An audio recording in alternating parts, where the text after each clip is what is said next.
$20. Pica Rubio against Escuela de Oro. Escuela de Oro against Pica Rubio.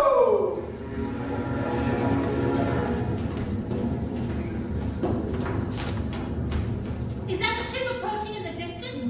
I think it is. It is the only ship that is supposed to arrive around this time. Then that must be it. Oh, I'm so excited.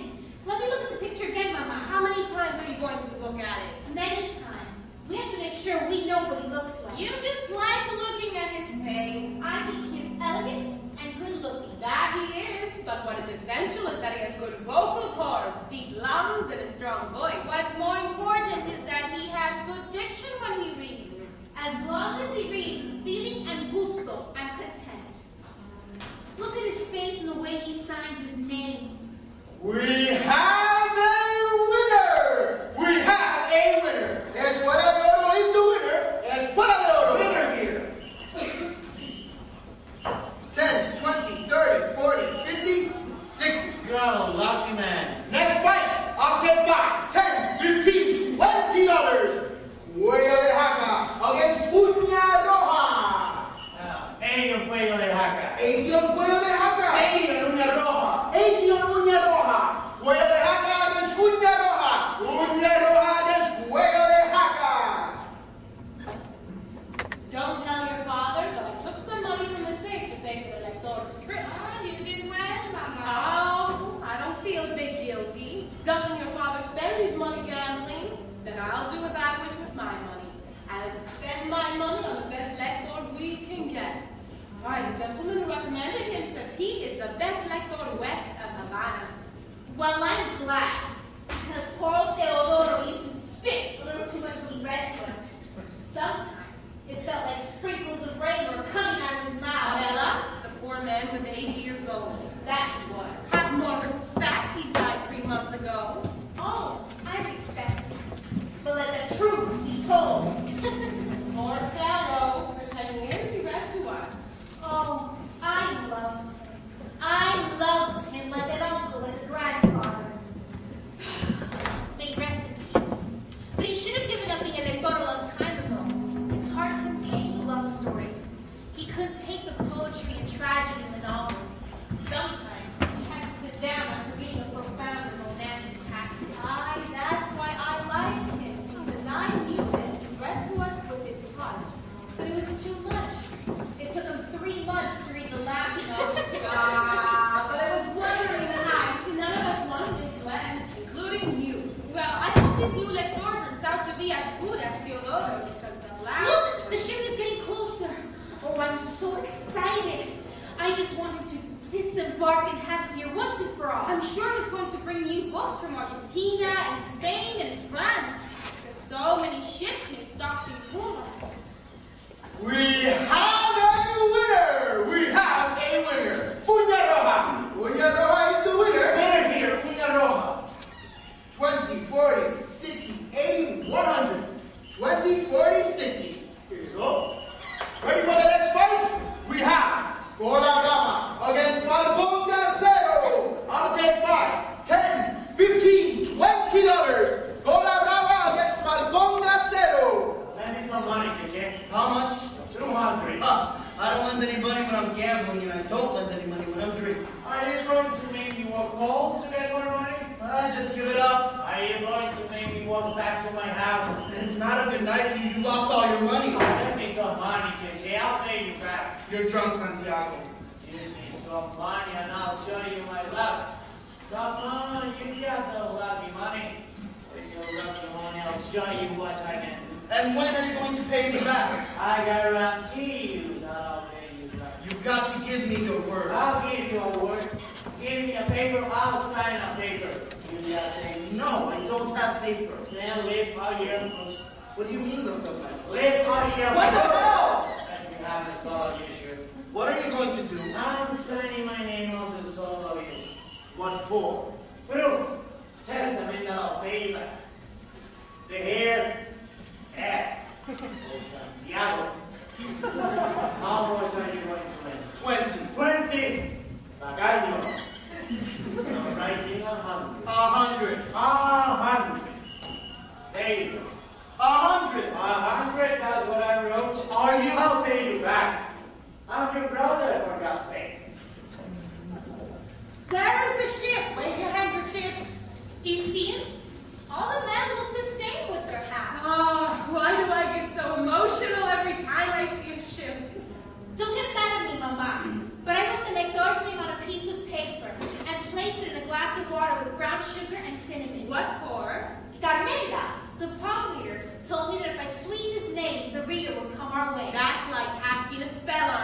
It's only sugar and cinnamon, and it works. I told you about spells. It's not right, Mariana. One should never alter another person's destiny. I didn't alter his destiny. With a little sugar, I sweeten his fate. Ah, that's how brujerías get started, with brown sugar. Then they begin to play with fire. Look at what happened to Rosario. The girl put a spell on her lover and the man died. Not only did she lose her man, she's gone to hell herself. Did you hear that? They say she couldn't stop crying. Her whole face became an ocean of tears. The father had to take her back to Cuba to see if she would get better. But a fever would possess the girl at night. They say she ran to the sea naked. She ran to meet the dead lover. Now you're making me feel awful. Ready for the next fight? We have Diamante Negro against Cresta Fuerte. I'll take 5, 10, 15, 20 dollars. Diamante Negro against Cresta Fuerte. Cresta Fuerte against Diamante Negro. Let all your fruit, man. What for? Let all your fruit and let me have the solution. What for? I'm borrowing 200 more. No, you can't. You're jinxed tonight. I'll pay you back. Originally, you are ready. Then cross it I out. can't cross it out. I got my total there. If I don't pay you back, part of the factory is yours. Then write it down. Write it down. I want it in writing. I'll write it down. There you go. Here, let's go. Well, put on your shoe on me. No, I'm not putting it on. Why not? Because this here is our contract and I don't want it erased. You're going to walk with just one shoe? Yes? Cabron. Well, there's no sign of him. Let's see if you spoiled it for us. Don't say that. I'm so nervous I think I'm going to pee-pee on myself. Sit that man waving his hat. Is it? I can't see very well from here. Nah, he's got to be younger. How is he going to recognize us? I told him I was going to wear a brown hat. Oh Lord, there are more than 50 women with brown hats. But I told him my hat would have a gardenia. Sit that man with the blue suit. No, too fast. When you get home, take his name out of the sweet water. Lord, I feel awful. He's nowhere to be found. I'm going home. I'm going home. I ruined it. No, I ruined it. Pack your little bit of shoulder to add to any harm. No, I don't want to spoil Don't be it. foolish, Maria. Senora Fede, Yes? the gardenia in your hat. Am I correct? Senora Fede. No. Say yes, Mama. Ah, yes, I'm Ophelia. Juan Julian, please. At your service. Ophelia. Ophelia, Galah, what an honor.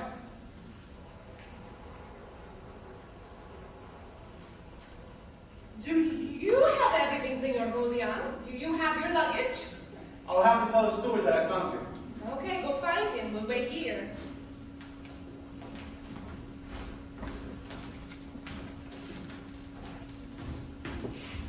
Mariana, what happened? I don't know. Oh dear, but you wet yourself like a child. I couldn't hold it in, Mama.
Are you here to see someone?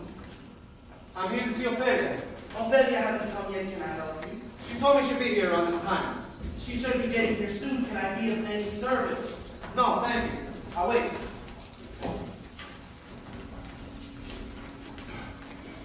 What are you? A lector? Yes, I am. I just arrived from the island. Today is my If you're first... looking for a job, we're not hiring. No, I'm the lector. Doña I have Ophelia. heard. You've just arrived and I'm telling you, we're not hiring. Well, I imagine you were not hiring because Senor Ophelia... Ophelia, the senor, this gentleman is here to see you. I told him we're not hiring. He's been hired by me, Chester. Oh, I see. I see. Oh, well.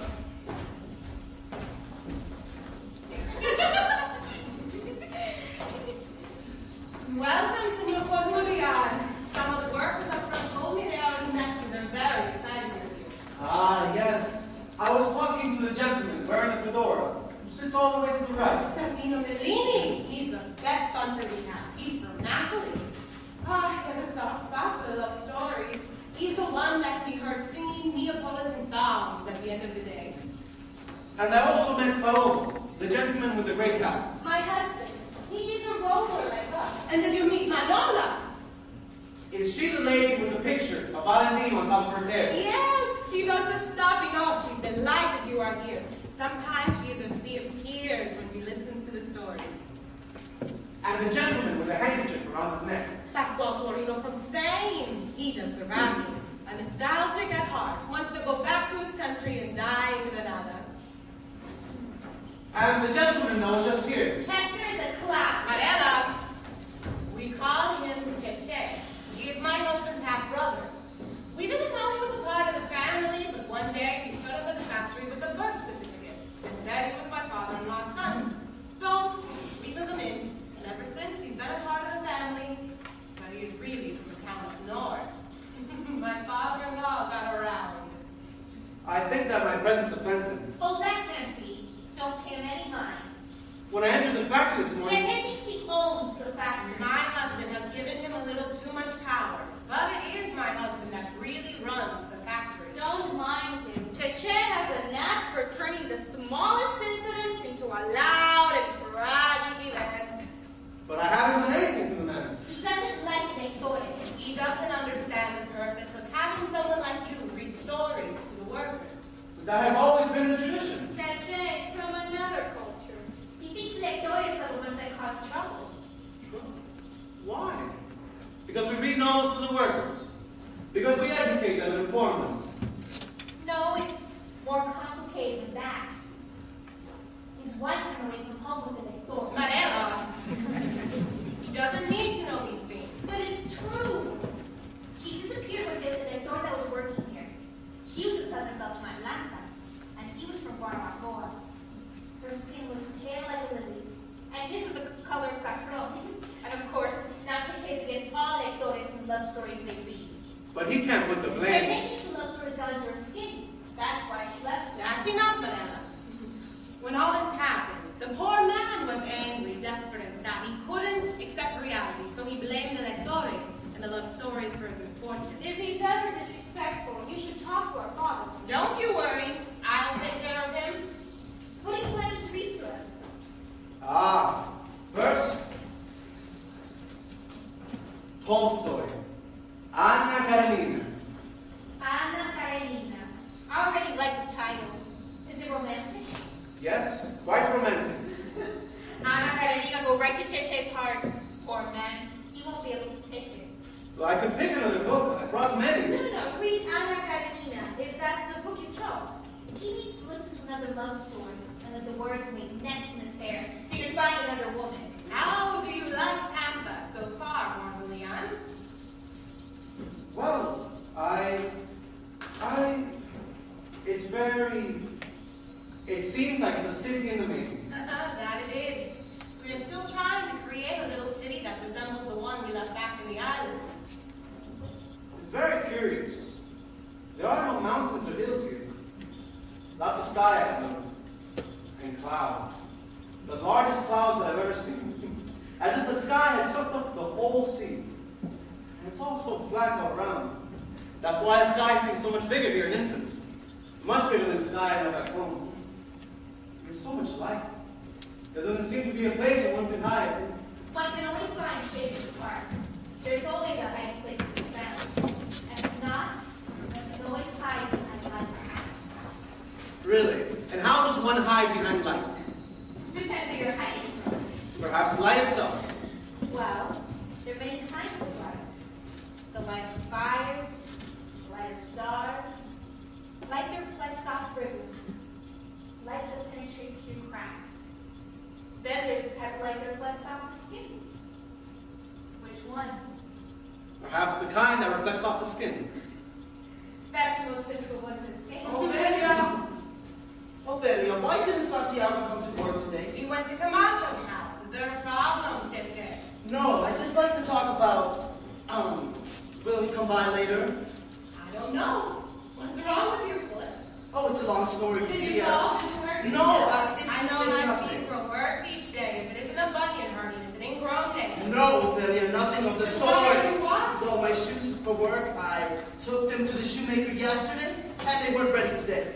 So you got your shoes and they hurt your feet? No, you see, last night, Santiago and I, we went to the cockfight. Ah, that explains it.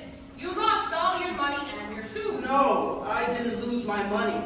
Your husband lost all his money and some of mine. So are you giving me this shoe so I can throw it at him and break his head? No, Ophelia, Then what's with this shoe? Are you collecting alms instead of passing the half of the bucket? Are you passing the shoe? Well, I'm sort of passing it to you. I don't have any money, Chiche. I'm not asking you for money. Why are you pointing the thing at me? You see here, right here on the sole of my shoe, Santiago wrote how much he owes me. How much does he owe you? The total is here. That's a lot of money. That's how much he owes me. And where did you get so much money? I was winning. And you drank and gave it away? No. He wanted to continue playing. He didn't want to walk home to get more money, so I lent him what I had. He told me that he'd sign my shoe and write the totals, and I trust he'll pay me back. So what do you want me to do? Well, this here is a bill. A document. You're not serious. No, this here is an agreement. If he doesn't pay me, you see here. You see his initial? He signed this. He signed it, and he told me that if he didn't pay me, another share of the factory would be mine. Get this thing out of my sight. But Ophelia... Scratch it out of my sight, I say. But Ophelia... I don't know what went on between you and your brother, but I don't have anything to do with it. And you better talk to a shoemaker and get your shoes mended.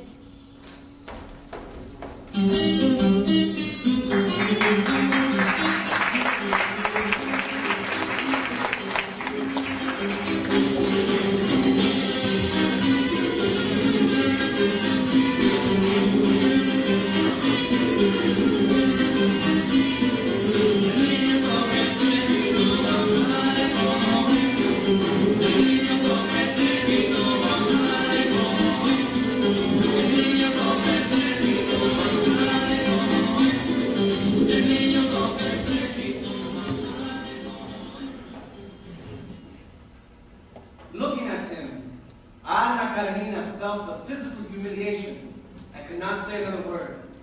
Her beloved felt what a killer must feel when he looks at the body he has deprived of life. The body he has deprived of life was their love, the beginning of their love. There was something dreadful and revolting in the recollection of what had been paid for by this awful price of shame. The shame, in a sense, from their spiritual nakedness, destroyed her and affected him.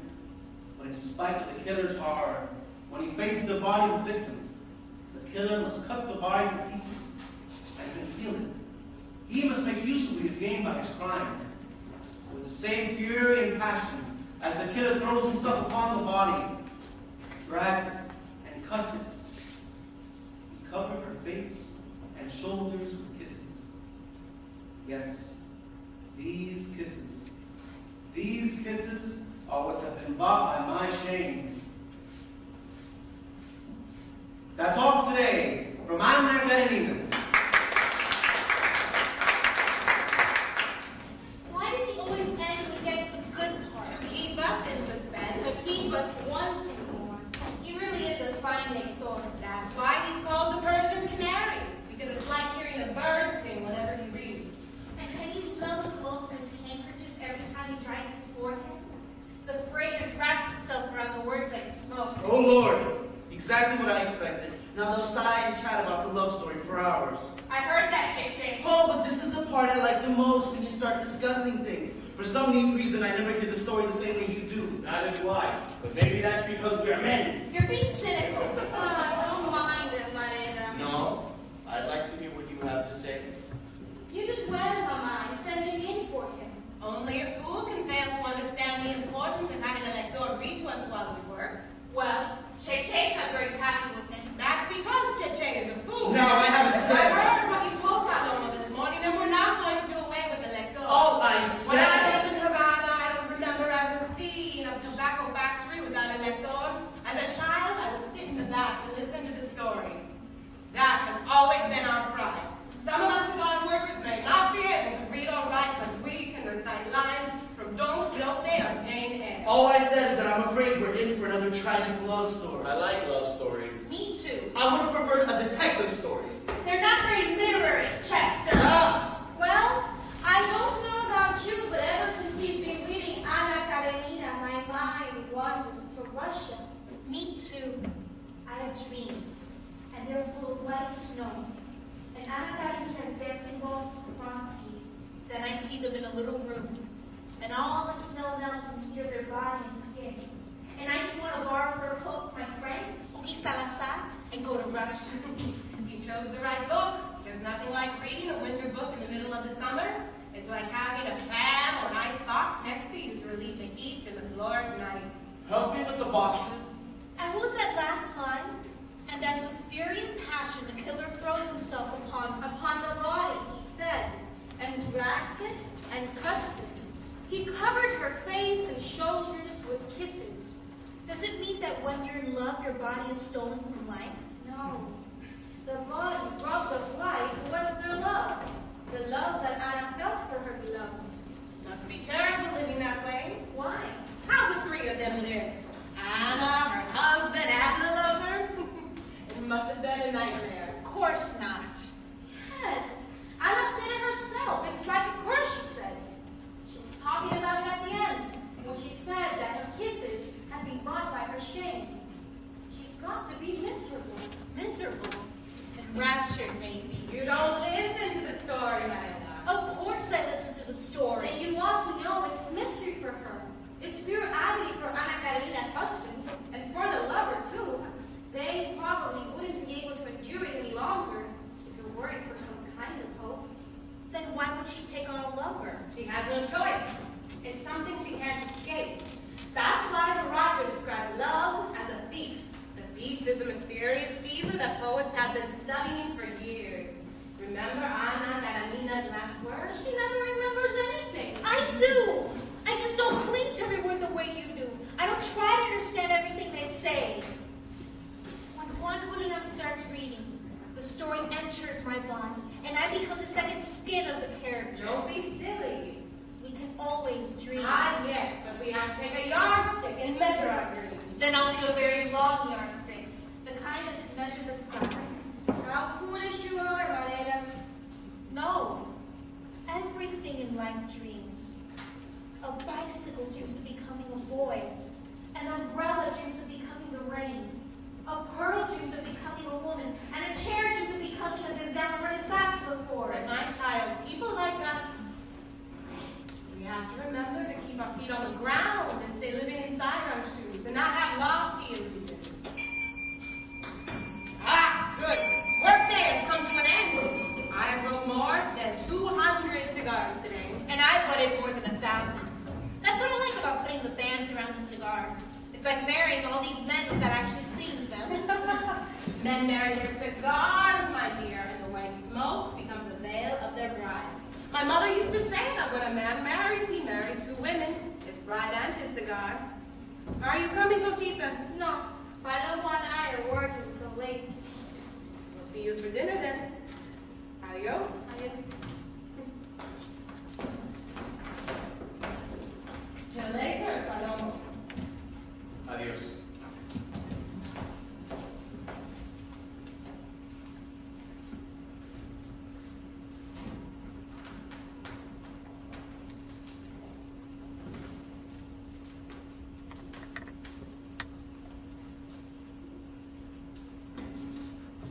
your father in trouble again, and that's why you did it? He is. How much did you lose this time? Plenty. Plenty can be a lot of money. Yes, you're right. And I don't know what good he gets from losing all that money. Oh, that's something we'll never know. Do you like the novel Juan Julián is reading to us? I like it very much. Does it make you uncomfortable? Why would it make me uncomfortable? The part about the lover. It seems in every novel there's always a love affair. But do you ever think of what's happening between Ana Karenina and her husband? I do. But I So what goes through your mind when you listen to the story? think of the money all those people have. You would say something like that. Why? Because I like money? No, I am talking about literature. And you talk about money. And what do you want me to say? I want you to talk about the story, the characters. Wouldn't you like to have all the money they have? So you don't have to spend the whole day rolling cigars and working after hours so we can save money and have our own business? I don't mind rolling cigars.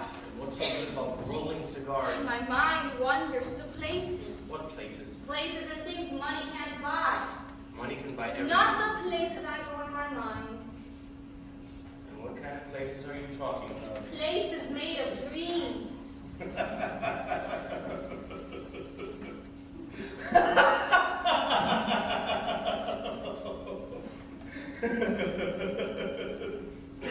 You are a strange creature, Conchita. I don't know why I married you. You married me because the day I met you, I gave you a cigar I had rolled specially for you.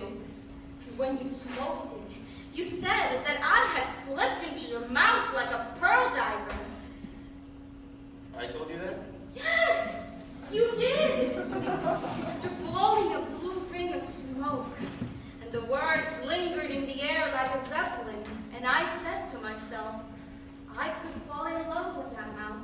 As far as I can remember, I married you because I couldn't untie your father's hands from around my neck.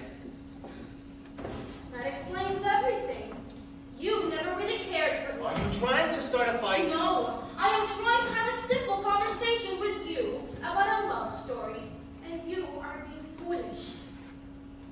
Never mind. You don't care about anything, do you? When Julián could be reading a book by José Martí or Shakespeare, and the words just go in one ear and out the other. I pay attention to what he reads. I just don't take everything to heart the way you do. Well, you should. Do you remember that part in the book in which Ana Karenina's husband is suspicious of her having an affair with Vronsky? Remember how he paces the room like a lost animal? I know what you're getting at. I just want to have a civilized conversation with you. The same way characters do in the novel. I've learned many things with this book. Such as? Jealousy. For Anna's husband, jealousy is base and almost animalistic. He's right.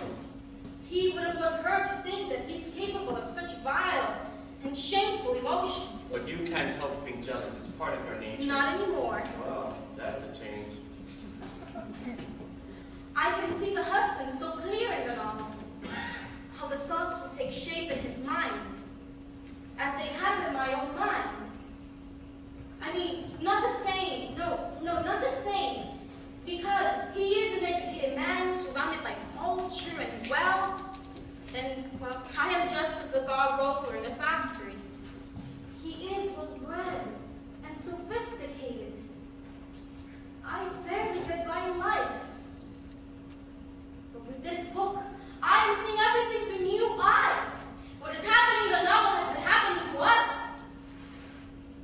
Don't look at me that way. You might not be able to admit it. But what's happening between Ana Karenina and her husband reminds me of us. Except I am more like the husband. And what does that make me then? Ana Karenina? You're the one having the sacred love, not me. Oh, come on! It's late. Let's go home. I can't work like this. That's exactly what Anna said in the novel, when he confronted her. It's late. Let's go to sleep. I think you're taking this a little too far. Mama, have you ever heard the voice of someone who's deaf? The voice is crude and ancient because it has no sense of direction or place. Because it doesn't hear its sound and it doesn't know if anyone in the world ever hears it. Sometimes I want to have a long conversation with you, like this, like a deaf person, as if I could interview or myself and I would just talk and say anything that comes to mind. Like a shell that shouts with the voice of the sea and it doesn't care if anyone in the world ever hears it. That's how I want to talk to you and say things to you. And what's the use of talking like this? What sort of things do you want to ask me? Things you would not tell me. Afraid I might not understand. Like what? I'd like to know what she's like. What does she do to make you happy? Oh. What? Because I don't want to talk about these things!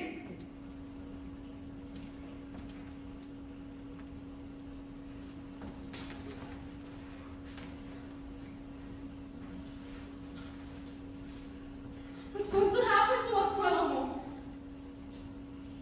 I don't know. Do you want a divorce? We could travel to Reno and be divorced in 6 weeks. But your family will be close to it, and the same with mine, so divorce is out of the question. What if I told you that I want to cut my hair, change the way I dress, and take on a lover? Say that again. You heard me. You want to have a lover? Yes, like you. Ave Maria Purísima! I have the same rights you do. This book will be the end of us! Don't you think we've already come to an end? No! You don't make love to me the way you used to. You and I... It's all right. I know it's all right. There's something that Anna said in the novel, and I keep repeating it to myself. There are as many minds as there are heads. Then there are as many kinds of love as there are hearts. I can try to love you in a different way. I can do that. And you try to do the same thing.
Did you hear that, Papa?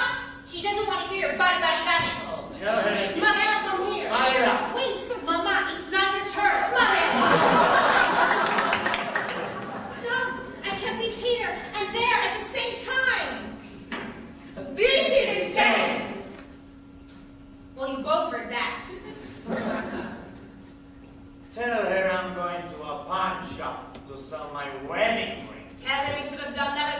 time ago. She's right. I should have done it a long time ago. Yes, before his finger got numb. She's right. My finger got numb. You see, I was right. Numb, like everything else. Oh, she's wrong. Not like everything else. Nothing works on his body. Just his rotten teeth which do away money. I'm leaving. Marita! You can fight without me.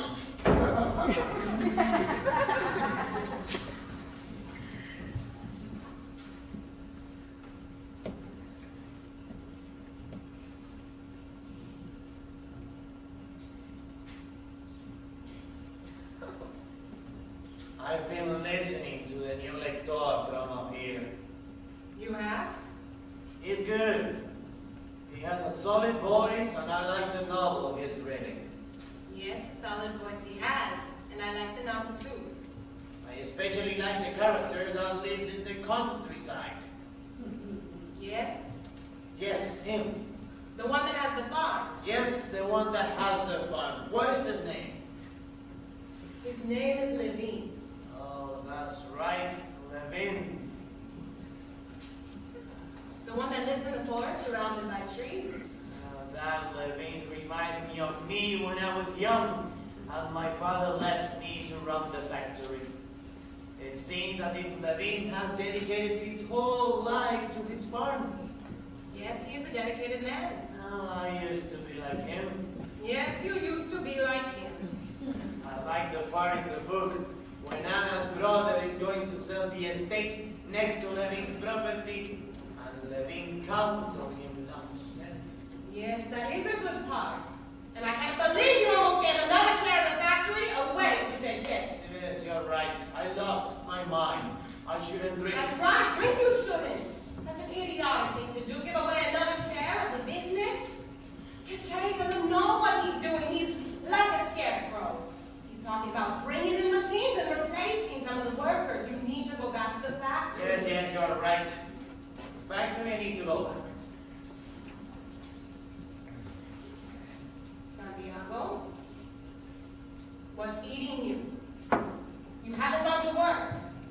You don't eat. You don't sleep well. I am like a fool, Ophelia. I'm ashamed of myself. I'm angry and bitter, and I can shake off this damn anger. Do you want me to call it doctor? No, I don't need a doctor. But you can't go on like this. Sooner or later, you have to go back and face the workers. I will. When I get the money and I can face J.J. Are you going to sit here until then? Yes. That's silly. Oh, that's the way I am. And I'm going to bed. Ophelia, Yes? stay up a while longer. I'm tired. You didn't work like I did today. Talk to me about the novel. This fellow Levin, this character I admire, is the one in love with the young girl, isn't he? He's in love with Kitty. Levine is in love with Kitty. And Kitty is in love with Vronsky. And Vronsky is in love with Anna Karanina. Anna Karanina is married, but she's in love with Vronsky. Everybody's in love. But for Levin, there's only one woman. Yes, for him there is only one woman. Ophelia? Yes. No, nothing.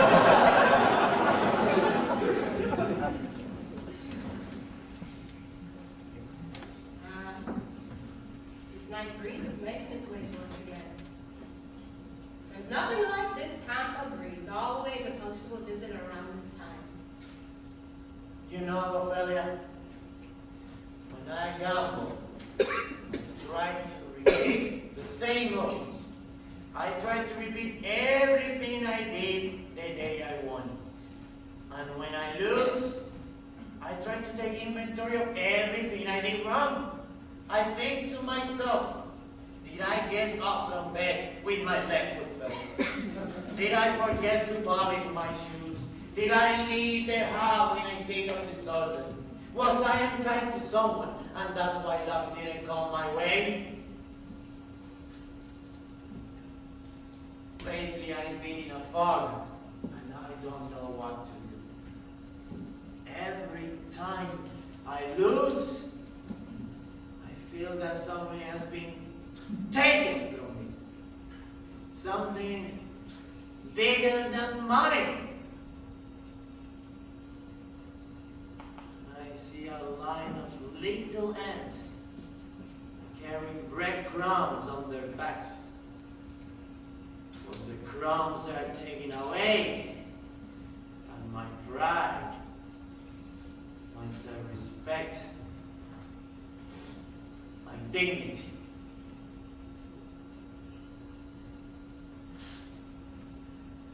Have I lost you too, Ophelia? Have I lost you too? If you had lost me, I wouldn't be here. If you had lost me, I wouldn't be by your side. How can you say that you lost me?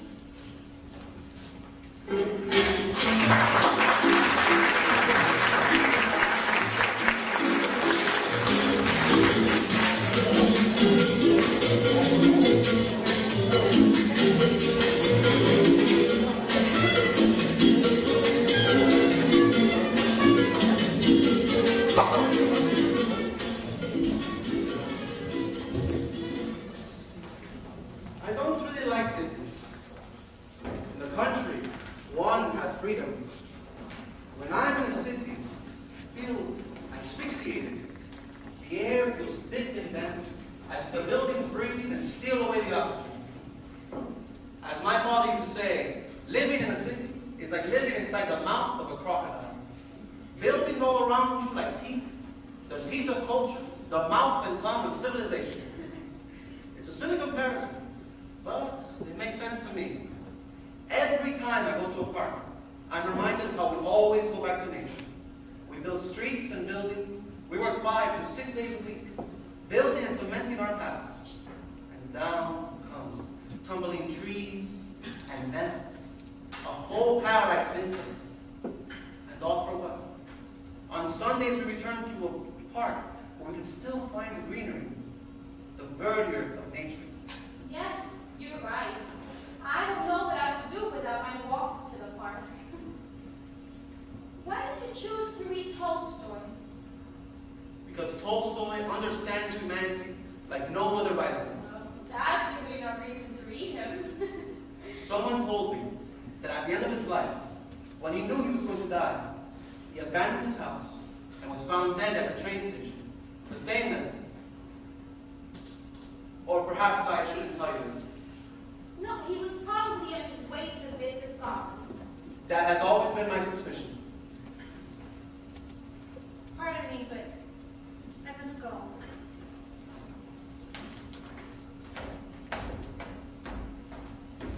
Why did you choose to be a rector? I discovered books one summer. My father owed a lot of money to a creditor. We had to close ourselves up in our house and hide for a while. For my family, keeping up appearances was important. We had to pretend that we had gone away on a trip. We told neighbors that my mother was ill, and she had to recuperate somewhere else. I remember it was hot, and all the windows were kept closed. We stayed in that closed-up house for more than 2 months, while my father worked abroad. The heat was unbearable. The maid was the only one who went out to buy groceries. And, after a while, my mother read books to the family. And that's when I became a listener. I learned to appreciate stories and the sound of words. Have you ever been to New England? No. I have always wanted to go there. I wonder what New Englanders are like. Here I have met workers from other parts of the world, but I haven't met anyone from up north. Cheche is from up north. Cheche is from a world of his own. I know a fellow from New London. He was modest and reserved. So shy was this boy that when he expressed any sort of feeling, he would excuse himself. One day I gave him a braid I'd come from out here and told him to bury it under a tree. I explained to him that back at the island, most women cut their hair once a year on the 2nd of February when plants and trees are pruned for the feast of Santa Candelaria. I told him how women offer their hair to the earth and the trees for all the greenery and fruits to come. And I gave him a braid in a box and told him to bury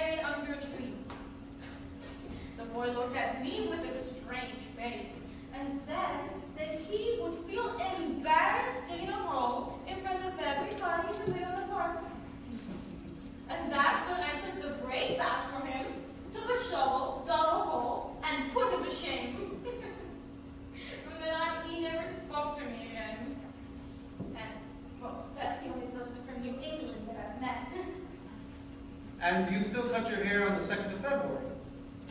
Yes. My father does me the honor of wearing it. Your father? And why not your husband? It should be an honor for any man. If I was your husband, I would choose an old, wise banyan tree, and I would bury your hair by its roots. And I'm sure you would accept the offering like rainwater. Well, I am cutting my hair like Clara Bow. And that would be the end of the ritual. I would offer to find a strong-looking tree, but the ritual won't count if it's not done on February 2nd. Oh, I believe everything counts if you have faith. So are you telling me I should find a strong-looking tree? Yes, if you wish. And why me? Because you are the reader of love stories, and anyone who dedicates his life to reading books believes in rescuing things from oblivion. So is there a story in your hair? There will be, the day I cut it. And that story will come to an end. And how does one read the story in your hair? Same way one reads a face or a book. Then we shouldn't bury your hair under a tree. We should place it inside a manuscript. The same way Victorian women used to place a flower or a lock of hair in between the pages of a book. Then I would leave it to you to choose a book. How about this one? My hair will be in good company with Anna Karenina. Close your eyes and choose a page.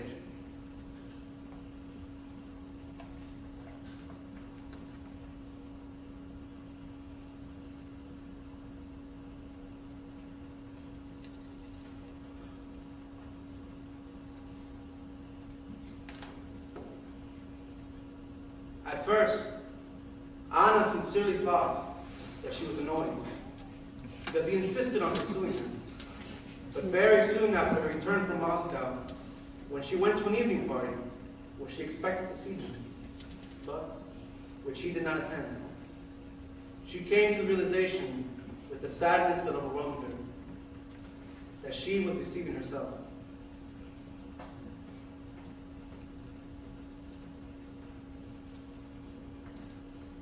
And here,